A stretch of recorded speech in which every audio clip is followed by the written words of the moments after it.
Thousands of people are packing up their cars, heading off to see family and friends this Thanksgiving week, and many of them will drive past people in our communities who don't have anywhere to go for the holiday. Yeah, and a couple in Buford noticed a man who appeared to be in that same situation last Thanksgiving. In tonight's Hero Central, Caitlin Ross shares their story about how they knew they didn't want him to spend another holiday alone. Caitlin. Lori and Randy Brown could barely see John Reese as they drove by. He was huddled up at the top of an underpass in Buford. But as soon as they spotted him, they knew they couldn't leave him alone. For 3 years, the cars driving down Buford Drive were John Reese's only neighbors, the underpass his only home. He was alone until Lori and Randy Brown drove by. Just a little man that squished up under there. They stopped their car on the busy road to sense if he was okay. He wanted somebody to reach out to him. They say the 74-year-old was confused and told the Browns he didn't have any friends or family. He didn't want to leave his bridge. He just wanted a good meal. And I cooked every day for him. You know, I'm a good cook. The Browns started feeding John every day. We fix him. He loved fried chicken, macaroni and cheese. We fix whatever we eat, he eat. Over 9 months, the Browns say they got to know John well. It's like a puzzle. You had to put it together of what he's trying to say to you.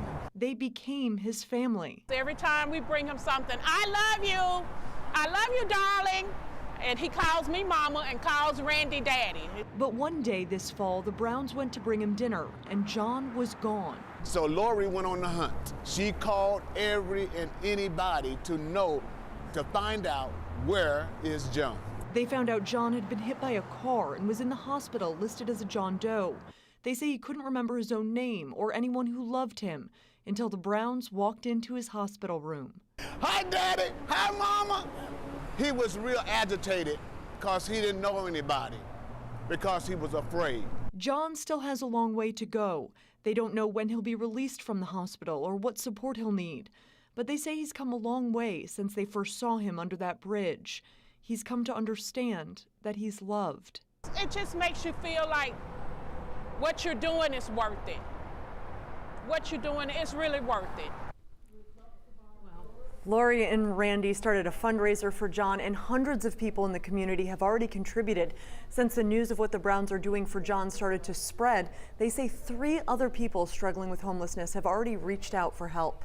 The need is great. What big hearts that they have. And that was my next question. Who's paying for his medical bills? Because he's been in the hospital for how long now? He's been in the hospital for a long time, and they're trying right now to organize care for him. They actually had an attorney come forward after they posted about his need, and he's trying to find John's benefits and figure out a way to piece together care for him.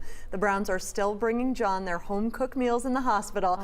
They say every time he comes in the door, they're like, yes, he knows he's going to eat good that night. I love that they said what we eat, he eats. You know, they're not making anything special or different. They are giving the love that they would give to their family to him as well. Yeah, exactly. He's part of the family, mom and dad, as you heard them describe themselves. Thank you very much for another heartwarming story, Caitlin. Always on the hunt.